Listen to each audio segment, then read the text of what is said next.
Achilles. The very name conjures images of an unstoppable warrior. His story, immortalized by Homer in the Iliad, has been told and retold for millennia. But behind the hero's gleaming armor lies a darker side, a man driven by rage, pride, and a thirst for vengeance. Today, we delve deep into the dark side of Achilles. Are the stories about you true? They say you can't be killed. He was born to be extraordinary. The son of the mortal Peleus and the sea nymph Thetis, he was destined for greatness. Even as a child, he was known for his unmatched strength and speed. His mother, seeking to make him invulnerable, dipped him in the river Styx, holding him by his heel. From that moment, his fate was sealed. He would be a nearly invincible warrior, but his life would be marked by a single fatal weakness. Achilles. I'll remember the name. From a young age, Achilles exhibited a fierce determination and an insatiable drive to be the best. Trained by the centaur Chiron, he mastered the arts of war and developed a reputation for his extraordinary skills. He was not just a warrior, he was a demigod among men. But with this power came a darker side, a pride that bordered on arrogance and a wrath that knew no bounds. For your glory walks hand in hand with your doom. Thetis knew from a prophecy that Achilles had two possible fates. Very convenient. He could either live a long but uneventful life, or achieve eternal glory, but die young in the Trojan War. Determined to save him from an early death, she took measures to keep him away from the battlefield. She sent Achilles to the island of Skyros, where he was disguised as a girl and hidden among the daughters of King Lycomedes. I think she kind of overdid it here, but who am I to judge? During his time on Skyros, Achilles lived in the women's quarters, concealing his true identity. But there is more. In many versions of the myth, he was so strikingly attractive and graceful that he blended in seamlessly with King Lycomedes' daughters. However, Odysseus, knowing Achilles was essential to winning the war, devised a plan. Well, this clever man Odysseus. Disguised as a merchant, he brought gifts for the women, jewels, perfumes, and a set of weapons. Then, Odysseus triggered a staged attack. The women scattered in fear, but Achilles instinctively grabbed the weapons to defend himself. With his identity revealed, Achilles accepted his fate and joined the Greeks on their journey to Troy. This war will never be forgotten, nor will the heroes who fight in it. One of the most defining aspects of Achilles' character is his unrelenting pride. This pride, while contributing to his greatness, also led to some of his darkest moments. Imagine a king who fights his own battles. Wouldn't that be a sight? When Agamemnon, the leader of the Greek forces, demanded Achilles' prize, the captive princess Briseis, Achilles' response was swift and furious. So what did he do? Did he kill Agamemnon? No, but he was really close. History remembers kings, not soldiers. The conflict between Achilles and Agamemnon is a pivotal moment in the Iliad. After a plague sent by Apollo ravages the Greek camp, Agamemnon is forced to return his own war prize, the captive Chryseis, to appease the god. Angered by this loss, Agamemnon demands compensation, and his eyes fall upon Briseis, Achilles' hard-won prize. Of all the warlords loved by the gods, I hate him the most. Achilles, who prizes honor above all else, sees this as an unforgivable insult. The tension in the Greek camp reaches a boiling point as Achilles confronts Agamemnon. Achilles' pride is deeply wounded by Agamemnon's actions. He feels betrayed and humiliated in front of the entire Greek army. You betrayed us. In a fit of rage, Achilles nearly draws his sword to strike Agamemnon down, but is restrained by the goddess Athena, who urges him to control his anger. Her intervention prevents immediate bloodshed, but the damage is done. Achilles withdraws from the battle, vowing not to fight until Agamemnon makes amends. Before my time is done, I will look down on your corpse and smile. As the Greeks falter on the battlefield, the cost of Achilles' pride becomes painfully clear.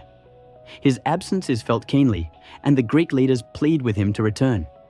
I must ask, what is the point of bringing 1,000 ships if the victory depends on a single warrior? Stay, Achilles. You were born for this war. Achilles remains unmoved by the pleas, his sense of grievance overshadowing his duty to his comrades. This period of Achilles' absence from battle is a testament to the destructive power of pride and the way it can cloud judgment and endanger lives. Achilles' withdrawal also reveals a deeper, more introspective side of the hero. Isolated from the battle, he reflects on his place in the world and the nature of his own mortality. At night I see their faces, all the men I've killed.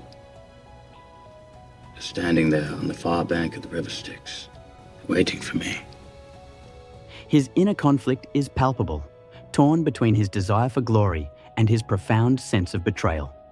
This introspection adds depth to his character, showing that even the mightiest of warriors are not immune to doubt and despair.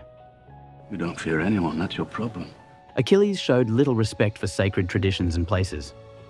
After killing Troilus, a young Trojan prince, some myths suggest that he defiled Apollo's temple, where Troilus sought refuge. Such actions not only demonstrated his brutality, but also his disregard for the gods, setting the stage for his own eventual downfall.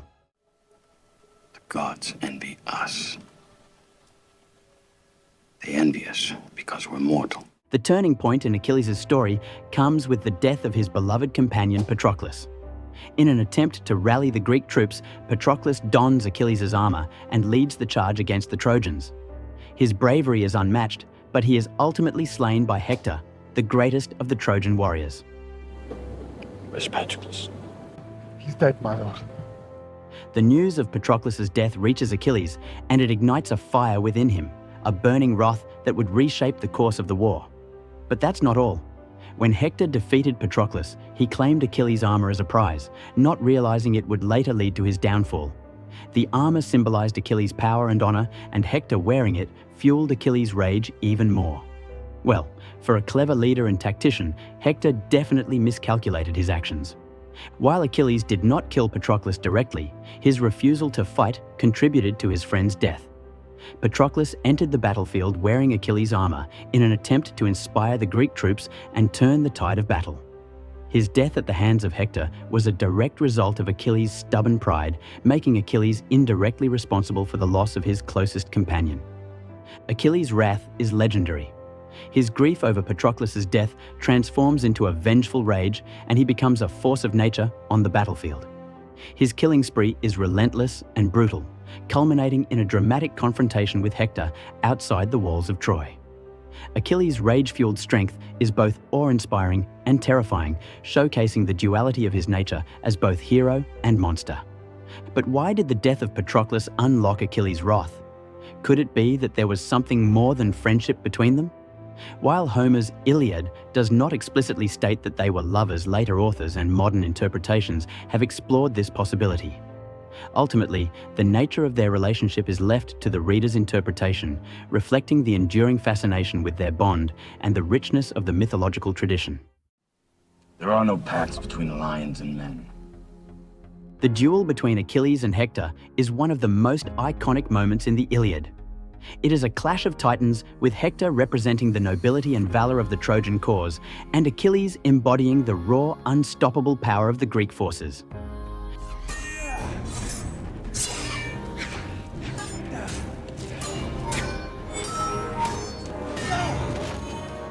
The outcome is inevitable. Achilles defeats Hector. But what happens next reveals the true darkness within Achilles. He desecrates Hector's body, dragging it behind his chariot around the walls of Troy. Totally unnecessary, but I guess it adds to the character of the rage-driven warrior he was. This act of desecration is not just a display of rage. It is a statement of Achilles' utter contempt for his enemies and a reflection of his own inner turmoil. Despite his heroism, Achilles struggles with his humanity. His anger blinds him to the principles of honor and respect that govern even the most brutal of wars. This dark side of Achilles is a critical aspect of his character, highlighting the thin line between heroism and monstrosity. In the aftermath of Hector's death, we witness one of the most poignant moments in the Iliad. Give him back to me. He deserves the honor of a proper burial, you know that. King Priam, Hector's father, bravely enters Achilles' tent to beg for the return of his son's body. This act of humility and love moves Achilles in a way that nothing else has. For a moment, the veil of rage lifts, and we see Achilles as a man capable of empathy and sorrow. He agrees to return Hector's body, granting a moment of grace and humanity amid the brutality of war. This encounter with Priam reveals a crucial aspect of Achilles' character, the potential for redemption and the capacity for deep personal reflection. Despite his pride and wrath, Achilles is not entirely consumed by darkness. His actions show that he is still capable of understanding and responding to the pain of others, offering a glimpse of the hero he could have been had he managed to overcome his darker impulses. You gave me peace. In a lifetime of war. Fate soon brings Achilles to his tragic end. The tragedy lies in the irony. Greece's greatest warrior falls not in a grand battle, but to Paris, a less skilled, distant archer seen as a coward. Achilles' tale is a powerful exploration of the human condition. It challenges us to reflect on the nature of greatness and the costs of our ambitions. His strengths made him a hero, but it was his flaws that made him truly human. In the end, Achilles stands as a reminder that even the mightiest of heroes are not immune to the shadows that lie within.